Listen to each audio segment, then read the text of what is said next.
do that. He doesn't do that stuff. And he did a beautiful job, and I want to thank you and John Voight for being here. John, the great fight movies, I think Sly has a lot of them, and John has The Champ. What a movie that was, right? But I want to thank everybody for being here. You know, when Mrs. Post and E.F. Hutton, her husband at the time, when they built Mar-a-Lago many years ago, the Roaring 20s, it was the Roaring 20s, and we're hotter right now than they ever were in the Roaring 20s, I believe, and we're going to be a lot hotter, but we're going to keep it going. We're not going to have 1929 happen. Although, if it would have continued the way it was, it might not have been too good. But when they built it, nobody knew what was going on. Nobody knew opulence. Nobody knew real luxury. Nobody knew poverty. They didn't know anything, and they learned a hard lesson. In 1929, they learned a very, very hard lesson, and we're going to turn our country around. We're going to make it so great, so strong, so powerful. We're going to bring it all back. I want to thank some people that have been so instrumental in doing such a great job in terms of not only policy, but people, and people love them. Brooke Rollins, who put this on with Linda McMahon. Linda has been a great friend of mine for a long time, right, Linda? I want to thank you very much. And the America First Policy Institute, what a job they've done. But I said, you know, the policy is much more important if we do it for 8 years than it is if we do it for 4 years. So I said, let's do this. Don't worry about your policy. Let's get out and let's win the election. But nobody knew we were going to win it the way we wanted. That was a big one. So that was really great. And Javier, I'd like to congratulate you on the job you've done for Argentina. Your speech was beautiful, but the job you've done is incredible. Make Argentina great again. You know, MAGA. He's a MAGA person. And you know, he's doing that. He's actually doing that. Just happens to work with EA. That one we don't have to worry about. It doesn't work so well with other countries, but you know what? I think your numbers are working also. You've done a fantastic job in a very short period of time. It's an honor to have you here. That's really great. Thank you. Also, Speaker Mike Johnson, wherever you may be, Mike, in this very big and crowded room. Thank you, Mike. I went yesterday, just in case, I said, look, I want to tell you I'm behind this man 100%, and he got 100% of the vote from Republicans. Are you sure? You sure, huh? No, he's doing a great job. Nothing easy. We actually had one little period, about 4 weeks, where we had a majority of 1. That was not pretty, right? And you handled it beautifully. He just kept that stiff upper lip, but he's doing a really good job. And that was a great vote you got yesterday. Totally unanimous vote. Congratulations, Mike. That's beautiful. Members of Congress, all of whom voted for Mike, and they've been my friends. It's just a small group, but we have a lot of them outside, and we have a lot of them coming over the weekend. Byron Donalds, a star. Where's Byron? Byron, what a star. What a star. Thank you, Byron. Ronnie Jackson, Doc Ronnie, he's been a lot of things. He was my doctor. He was a great admiral, you know, highly respected admiral, great doctor at the White House, and now he's a very popular congressman. He won by 48 points. That's pretty good. Of course, it was a very, very Trumpy district, but he won by 48 points. But when he was a doctor, they asked him the question, the fake news, which is here. Look, wow, that's a lot. That's a lot. We invited him, and they said, can we come in? I said, we have nothing to hide as Republicans, right? We have nothing to hide. But they asked Ronnie, they asked the doctor, he was up in the podium, who's the healthiest? Because he was the doctor for Barack Hussein Obama, Donald Trump, and he was the doctor for Bush also. They said, who's the healthiest of them all? He said, without question, it's Donald Trump. And I said, I like that guy. I said, I like that guy. And he's doing great. Jason Smith is here, a great, great congressman. Wesley Hunt, wow. And Mike Waltz, who's going to be doing a little other work for us in the very near future. We just nominated him, and he's going to be doing a great job in the administration. And I promised Mike that I wouldn't be taking too many more before we start counting the votes, okay? He said, please, could you slow down a little bit? I just like the people in Congress, Mike. I'm sorry. But no, don't worry about it, Mike. Just relax. Just relax. We have a man who has a seriously high IQ. You know, I'm a person that believes in high IQs, and his is about as high as they get. He launched a rocket 3 weeks ago, and then he went to Pennsylvania to campaign because he considered this more important than launching rockets that cost billions of dollars. Elon Musk. Elon.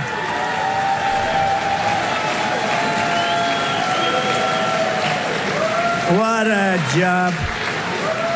What a job he does. And he happens to be a really good guy. You know, he likes this place. I can't get him out of here. He just likes this place.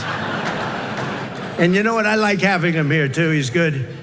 He's done a fantastic job. Really an incredible mind, and he's an unbelievable entrepreneur, sort of everything. I'm asking him, what do you do best? And we were not able to figure it out, but it's a lot of things. Another one who's another great mind and a great guy and so popular, and I think he's right. He wants to make people healthy. It's driven him pretty wild over the last number of years, and the Democrats didn't treat him well. He was doing fantastically well, and I think they came out with some rule that you had to do this, Mike. You had to get 70 or 75% of the vote to qualify to be in the primary. That was a pretty tough thing to get. And he was doing incredibly well, and he decided he can't do it, went independent. Now he's with us all the way. And today I nominated him for, I guess, if you like health and if you like people that live a long time, it's the most important position, RFK Jr. Bobby? Good.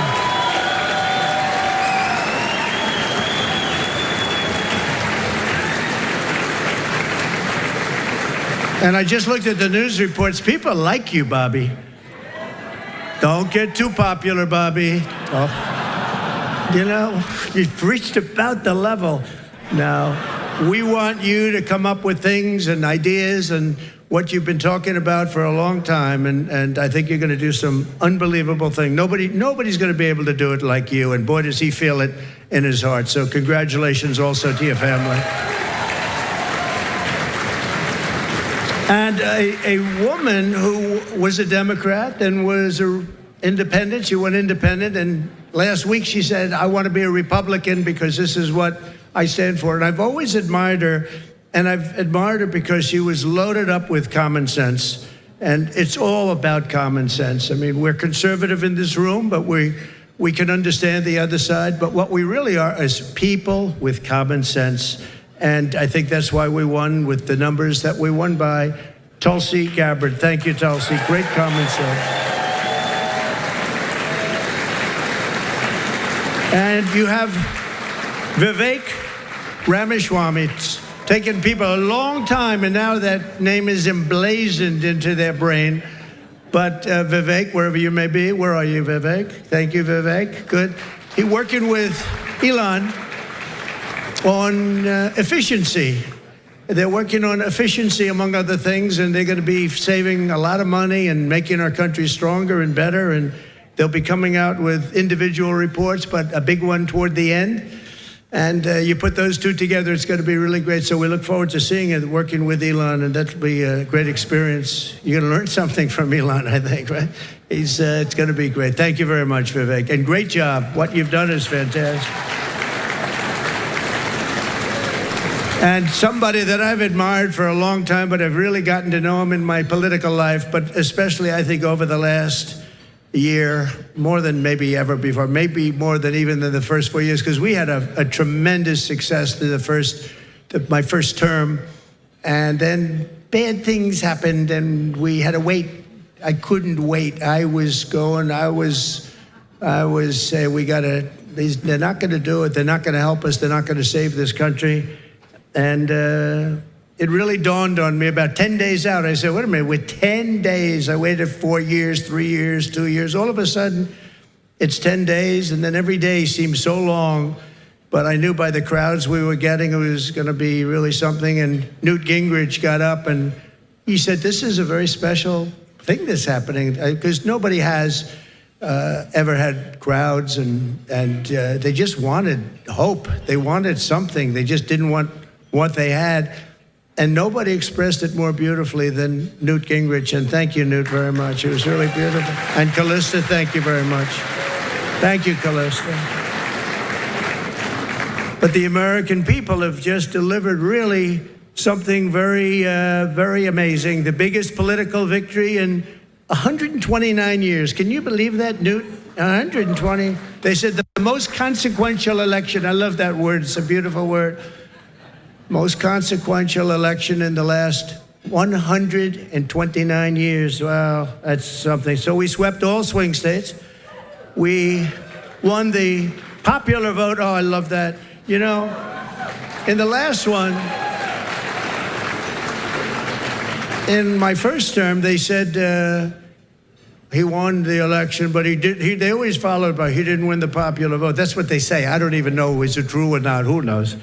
But they would say he didn't win the popular vote, and we won the popular vote by records now. Nobody can say that anymore about us.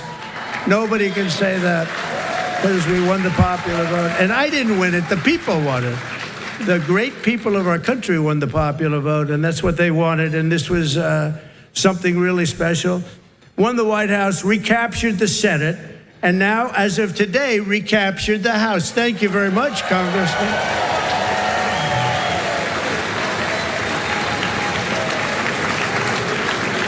And on track, looks like we have it, the largest margin in the national vote in presidential year since 1928. That's a long time ago. Well, that's interesting. That's when this house was built, 1928. It took a lot of years, but that was when it was completed. And something that I just read here, and I saw from one of our friends from the news, from the media, we won, I didn't know this, we won 49 out of 50 states, shifted toward the GOP significantly. That's a big number. So we won the largest share of black and Hispanic votes of any Republican in the history of our country, recorded history of our country. So we won, think of that.